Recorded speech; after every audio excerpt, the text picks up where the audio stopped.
If you play football with Ronaldo, you look like an absolute tit. He just destroys you, right? You look awful. But if you act with Brad Pitt or Johnny Depp or Connery, Kane, what happens is really strange, because what it does is it makes you better.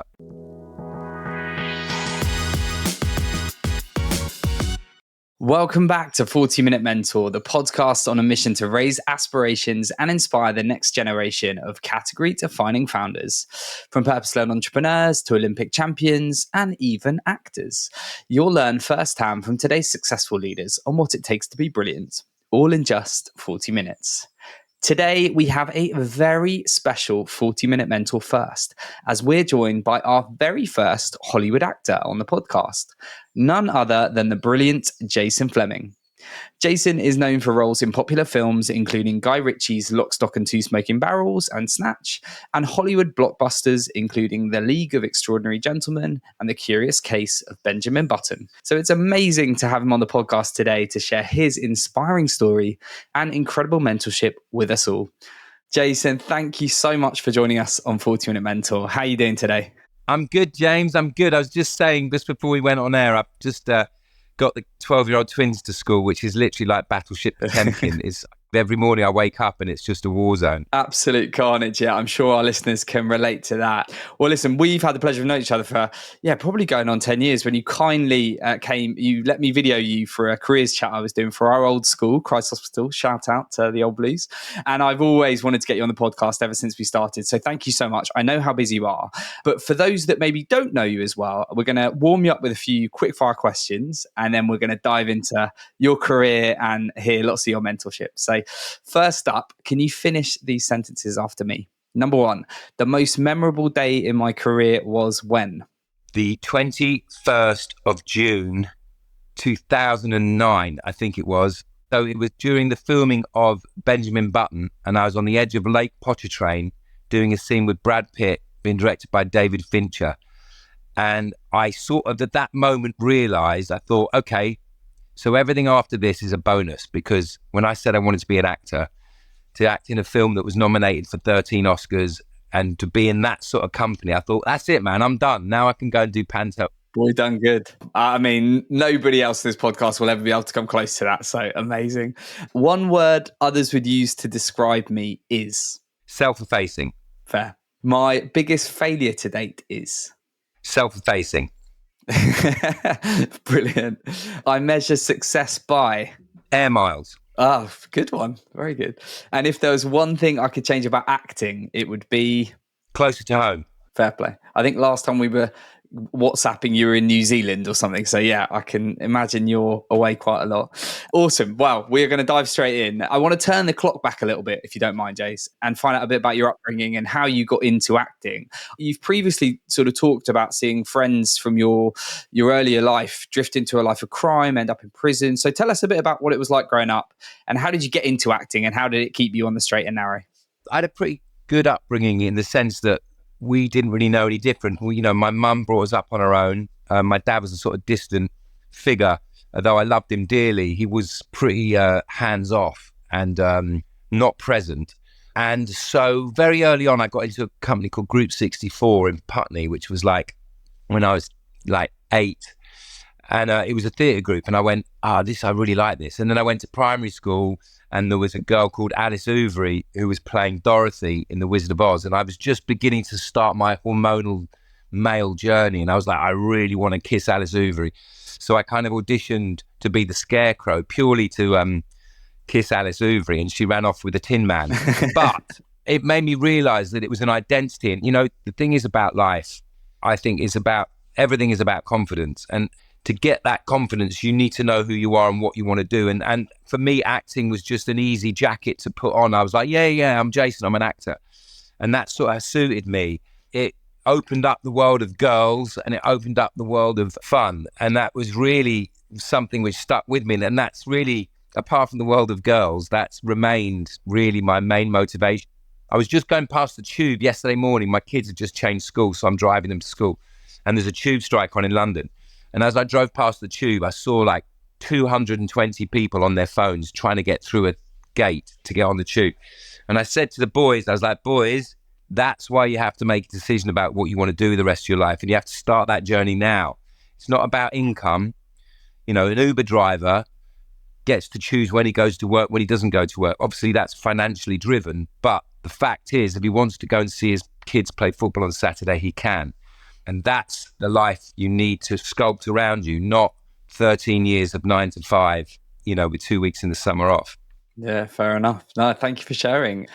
Well, you've alluded to Brad Pitt and just you've had an incredible career. Let's be honest. You starred in 150 plus films, Hollywood blockbusters, you worked with the great and the good. But I'm sure you've also had lots of rejections, lots of setbacks. So do you mind sharing a bit about particularly the earlier years of your career? What were some of the hardest bits? I mean, I've been super lucky, right? When people phone me up and they say, can you talk to my son or my daughter about being an actor? That happens a lot, you know, a lot. A lot of people do that. And they're like sort of insinuating that I should maybe persuade them against it because it's a tough life. And it is a tough life. But if it's good to you and it's good to 3 or 4% of actors, it can be amazing. And I'm not talking like Jason Statham, $30 million for the Meg good to you. I'm talking about sustaining a reasonable living, sustaining a reasonable life, going to places you want to go to, having enough money to, you know, to give your kids what they need. That's a good life. You know, that defines a good life. So early on, there were loads of rejections, but I was really lucky. I had a really easy road through the business, from, you know, starting at the Royal Shakespeare Company and doing small parts in theatre to better parts in theatre to then small parts in TV to better parts in TV and then developing into film. In the old days, it was very much that. It was a staircase which started in radio, went to theatre, then TV, then film. Now it's across the board. You know, now big movie stars do TV, big TV stars do movies. It's not the same world anymore, but it was back then. And my progression was steady and upward. It swings and roundabout. My old man was a director and he had this thing called your fuck off money, right? And it's in your back pocket. And then when you get offered Seed of Chucky or Spice Girls, the movie, and you go to your back pocket and it's got money in it, you can say fuck off. But if you haven't, you go, Spice Girls the movie is the best script I've read in 20 years. I can't believe how excited I am to do your project. Because it's not a hobby, you know, it's how I make my living. So that's basically always been the way with me, is I've never been in fashion, but therefore never been out of fashion. And I just cracked on, and I'm very lucky to be allowed to. Yeah, I love that. You mentioned confidence earlier, which I think is really important in all careers. But I'd imagine those first auditions, you know, for whether it's the first one for theatre, the first one for a big Hollywood movie, you must have been nervous. So how did you build up confidence over the years? And have you got any advice for listeners that maybe not as confident, that want to build that for themselves? I mean, listen, I'm not confident. I'm not. I've always suffered from nerves. Every single thing we all do, every job every listener does or wants to do, is based on confidence. 80% of your work, no matter what it is confidence. It's the confidence to know that when you go to a door handle and you turn it, it doesn't matter if you don't know whether you pull or push. You just have to see which way it goes and then go with that. But if you're panicking and going, oh my God, what am I going to do? Is it pull or push? Then you're in trouble. And the only way to gain confidence is preparation and being allowed to do what you want to do. You know, being allowed to keep doing the job you choose to do. It doesn't matter whether you're an actor. Okay, there's great actors, there's genius actors who God-given the talent, as there is in banking, as there is in science, as there are doctors that are just brilliant at what they do. But the way normal people like me and you do it is by just prep. You just prep. For me, that would be, if you've got a scene to shoot, 2 weeks before you start learning it, then a week before you start doing it. You know, every time I wake up, every time I clean my teeth, every time I'm in the shower, every time I walk down the high street, I'm going, people think I'm mad. But that way, that familiarity with the words, so that when I get on set, there is no issue about remembering or forgetting. That's prep. And that is the thing that gives you a bit more confidence than the person who's sweating because he can't remember the lines. And that's the same in every job. 80% confidence, 10% talent, 10% luck. Yeah, fair play. Really, really, I couldn't agree more. We mentioned Brad Pitt. I mean, everyone, you have starred with the great and the good, the Hollywood legends, Sean Connery. I mean, it's a who's who, right? What's it like working with those sorts of legends, and what have you learned from them? Because obviously you're a wonderful actor in your own right, but they're obviously very famous. It's really interesting because in football or in some businesses, I'm just trying to keep it open so that everyone is relevant for everyone who listens. But same football. If you play football with Ronaldo, you look like an absolute tit. He just destroys you, right? You look awful. But if you act with Brad Pitt or Johnny Depp or Connery, Kane, what happens is really strange, because what it does is it makes you better, right? So the better the actor you work with, the better your performance. It's a very strange thing. And I don't think it applies to all businesses, but for acting, definitely. Instead of being intimidated by those people, all you got to do is look in their eyes and go with it. And it brings out the best in you. It's not, unless you're fearful, and that's to do with confidence. But once the camera's rolling, I'm doing a film with Statham at the moment, and he's on 15 million and I'm on 35 euros. But when the camera's rolling, it doesn't make any difference, right? There's no status. Yeah, it's a level up. Once you're doing it, like you and me are looking at each other now, once the camera's rolling, we're just the same. Once we cut, you go back to a huge trailer and go home in an E-Type, and I go back to a rabbit warren and get the bus home. But that doesn't matter when you're filming. So when you work with a great, firstly you go, okay, I get why Brad Pitt's one of the world's most famous actors, because he's incredible. It's annoying. The camera goes on and he just does what he does, and you're just like, wow, that's amazing. But that's the truth, is that it is a leveler. So the greats make you better. Love that. I guess on the flip side to that, have you had any horror stories, run-ins with any actors, directors that have left a lasting impression? Well, the opposite is true as well. If you're working with actors who aren't any good, it's impossible. It's very, very difficult. It's like dancing with a bad dancer. It makes you look really stupid. So I obviously won't go into specifics about that end of the spectrum, but the greats are greats. Lenny James, Stevie Graham, these are all sort of contemporaries of mine who are beyond belief. But the other end is just it's difficult. It's funny. Yeah. My wife's a great dancer, so she makes me look good, even though I've got 2 left feet. You've previously shared in interviews, you're still in touch with the cast of Lock, Stock. It was a really seminal moment in your career.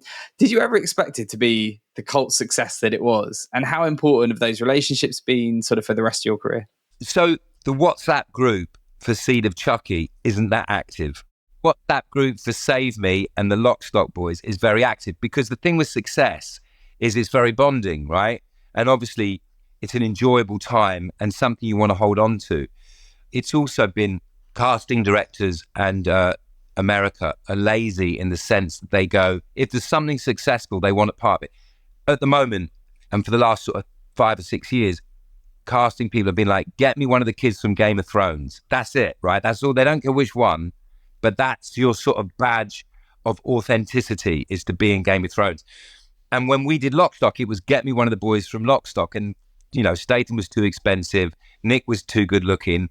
And Dexter and me were left to get, to pick up whatever was left. And there was a lot left. So it was fine.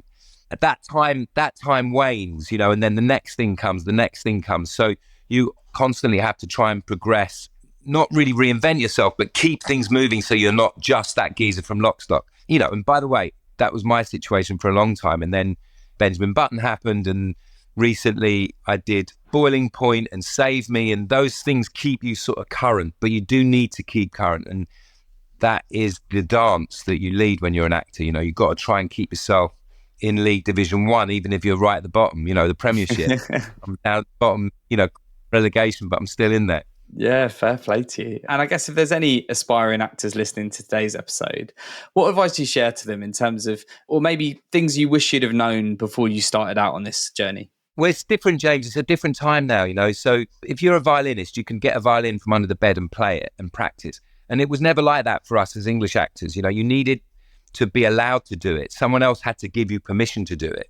And now that's not the case. Now this iPhone we're on, you can shoot a film on, Acting classes have become much more acceptable here. Always in the States, you go to class, when you weren't working. And here, it was sort of frowned on. English actors were like, well, just do it, mate. I mean, why do you need to practice? I mean, just do it. But that's much more acceptable now. So a lot of people go to class. A lot of people make their own movies. You don't need permission from the National Theatre now to act. So it's easier, and there's a lot more platforms, a lot more work than there was when I was growing up. So yeah, it's easier. But my advice would be to keep at it, to go to class and to not wait for someone to give you permission, take control of it, write your own stuff.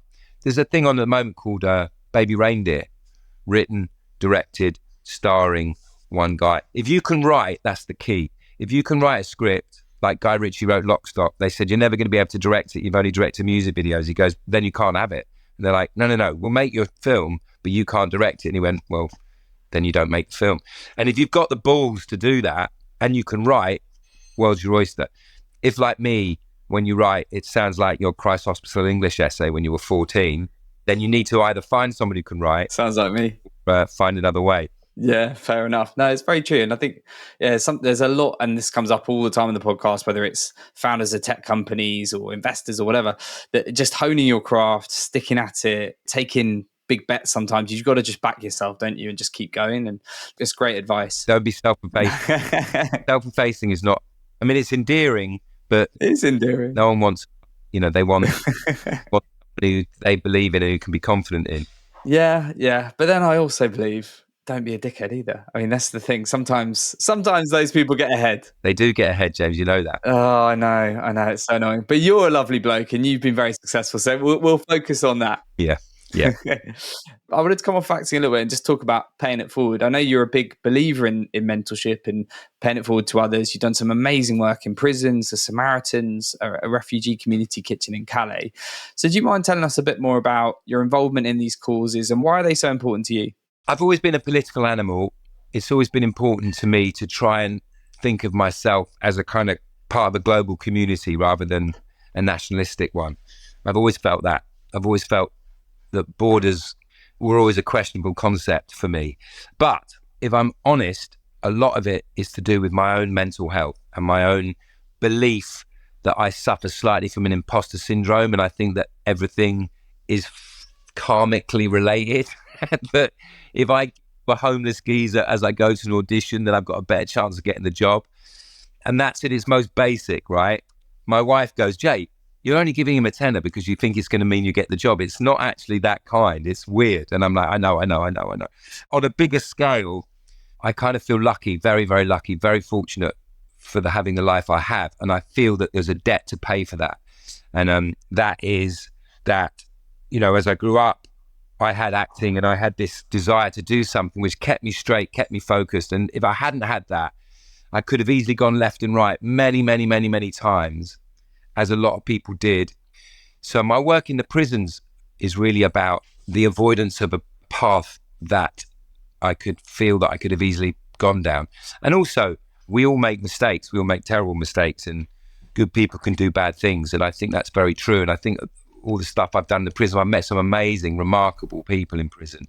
I've met some wrong uns, and I've met some people who are quite frightening, but mostly I've met funny, articulate, gifted, optimistic people who have been dealt some bad cards or made some bad decisions. So that side of my work is really important to me and I'm really proud of it. But basically, most of it, if I'm really honest, is about, thank God that's not me. So when I walk out of a prison, I go, thank God I can walk out and get on that bus or go to that cafe. And when I do the stuff in the Samaritans, I go, that person is really suicidal and everything in their life is horrific. And when I walk out of there, I go, do you know what, Jay? The kids do drive you a bit mad, but it's okay. So it's like a constant reminder to myself to value what I have. Yeah, and the gratitude of it. Yeah, no, I totally hear that. Do you mind just sharing a bit more about the specifics of what you're doing in prison? Because I know it's made a real difference to a lot of people's lives. And I think I'm a big believer in rehabilitation and redemption. We all make mistakes. So I think it's great, the positive influence that you've had to a lot of prisoners' lives. So I'm slightly self-conscious because my wife was sort of listening and I can just see her tutting and raising her eyebrows. But anyway, so basically what I do is we train a group called listeners, and listeners are prisoners in the prison who we train in basic empathy so that when someone's struggling or suicidal in their cell, they bang on the door and the screw comes and they say, I need to speak to a listener. Then the guard goes to another cell, opens the door, brings a listener out who is a prisoner and takes them to the other cell, and then that prisoner listens to the guy who's struggling. So it's cut suicide in prisons by 50%. And it's a win-win because the guard doesn't have to deal with the suicidal prisoner. The prisoner who is trained as the listener is fantastic for their case and for their parole. The prison really approves of the system. So no one loses out. It's a great thing. That's so important. And I also am now a key holder at Brixton, so it means I can go in when I want. Really? And the lads are like, hey, Jay, now you're a key holder. Can we have the meeting at your house? And I'm like, no. That's incredible. You're very humble, but those stats are incredible. And yeah, we need more of that, to be honest with you, particularly from people in, that are high profile. Shining a light on these sorts of things in society is just really important. So, And the other thing for me is it's because of all those stupid gangster films I've done. It makes it easy because I go in and they're like, Geese, what are you doing here? And, some of the social work I work with or the other Samaritans I work with, they're like, mate, I've been coming for 2 years and I've just broken through. Because I walk in and they're like, bruv, what are you doing? Oh, brilliant. It's silly, it doesn't matter, but it does make it easier for me to talk to the lads, definitely. Yeah, fair enough. You mentioned mental health. It's something that we've talked a lot about on this podcast before. We know, particularly in young men, it's a real problem, but just across society. Acting has, the red carpet, the glitz and the glamour of Hollywood. But increasingly, there's, of course, mental health challenges for actors as well. So what are your thoughts in terms of what we need to do societally or within? What do you think needs to change, whether it's in the industry or society as a whole? It's really interesting because James, you're a bit younger than me, but when I grew up, it didn't exist. Literally. If you were dyslexic, you were slow or stupid. And if you were depressed, you were weak. That was it, right? So mental health now has become such an important issue and it affects our children. It affects us. We speak about it. I still feel a little, because I'm of the age I am, I still feel a little twinge of self-awareness when I talk about mental health because it still has connotations to me of weakness, right?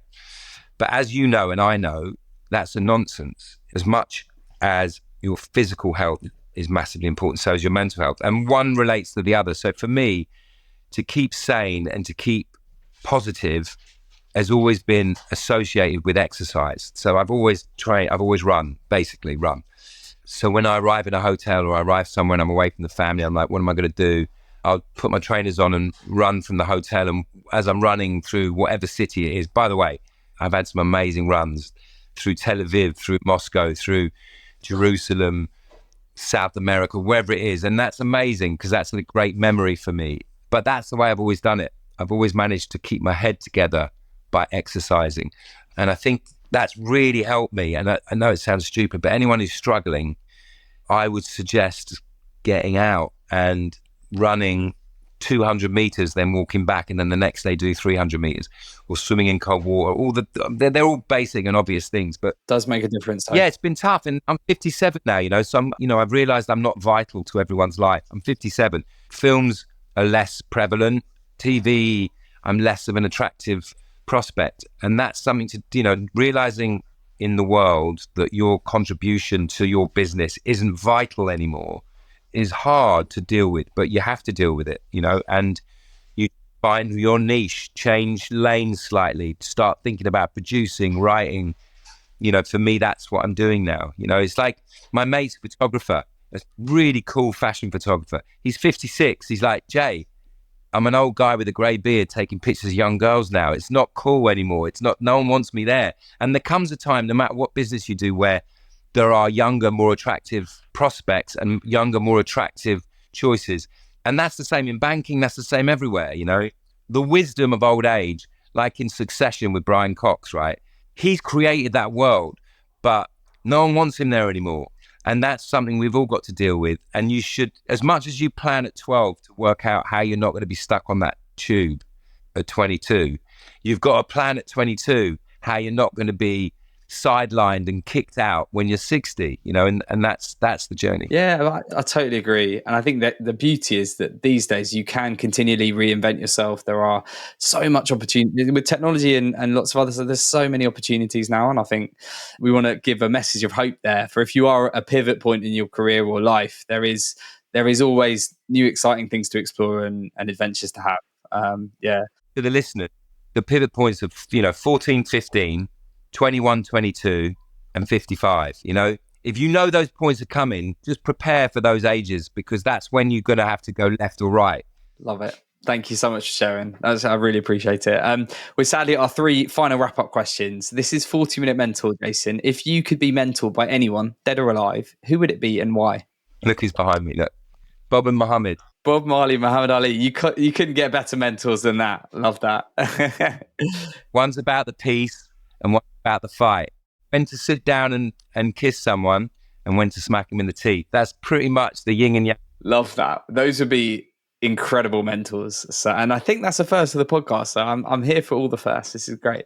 Some of our listeners know you're coming on and they've sent 3 questions in. So can you pick 1, 2, or 3 and we'll see which mystery question you're going to go for? 2. 2. Okay. What is the biggest misconception about Hollywood or being an actor? Hollywood's a shithole. That's one first conception. Literally, geographically, like literally, it's a toilet. West Hollywood and Hollywood Boulevard and the strip, you know, where all the stars are, it's like the worst part of Oxford Street. It's really, really rough. So that's a pretty big preconception, just geographically not attractive. But also, you know, preconceived ideas about Hollywood be that it's ruthless, uncaring, fickle, corrupt. All of those are true, but also full of creative, kind, wonderful people. That also is true. Yeah, fair enough. There's always good and bad in every job, industry, etc. And I guess you got to just be looking out for the better ones. It is pretty hardcore. Whenever I work in America or in Hollywood, they say to me, like, the rap day will be on Thursday, and they're like, Jay, you got to stay, man. We got this great project, starts Monday. We need to see you for it, man. You're perfect. You're absolute. And I'm like, I'll be on a plane on Friday morning. But as soon as you hang there, you feel your confidence just going. And like I said, it's all about confidence, right? You feel it's like a balloon with a small hole. You just feel your confidence going. Because there's always someone who's more attractive as a prospect in America, you know? Like some parts I've been the 15th choice. The one part I got for the Russians, I was the 30th choice. I was like, how many people did you see? They're like, it does not matter. Now you are here. It's perfect. I'm like, yeah, but how many people? No, I don't tell you. How many? Okay, it's 30. We saw, and I'm like, 30 people. They're like, yes, you asked, and now I'm telling you, it's 30. I was like, wow, that's the truth. Oh, God, brilliant. Don't let it get you down. There we go. I don't. No, I love that. And again, that just shows like, with careers, it doesn't matter. Like you get this chance and you take it. And then, it goes from there. You take it every time. It doesn't matter whether you're the 30th choice. Exactly. Yeah. You know, when you go to the trailer, the name on the trailer, often with me, I can see someone's name's been ripped off and mine's been stuck on top of it. And I'm like, who is that? Like, it doesn't matter how you get it. See, it's so important to hear this. Look, you're a Hollywood movie star, but this shit happens to you. And I think it's really good that, people listening to this can hear it and just how you deal with it. I think it's brilliant. Final question. What's the last piece of advice you want to leave our listeners with, whether it's to do with career or life, just a final parting word of advice? Okay. It is. Life is about confidence. And anyone you feel take your confidence from you, anyone you think is in any way affecting your confidence, smile, don't fight them, just smile, say it's lovely to see you, and then turn around and walk away from them. Anyone that affects your confidence, walk away from. Keep out of your life. You don't need them. Love that. Great place to end this. Jace, thank you so much. It's been a joy and a pleasure. Awesome to chat. And I know our listeners will love this. So thank you so much. Wishing you all the very best for the year ahead.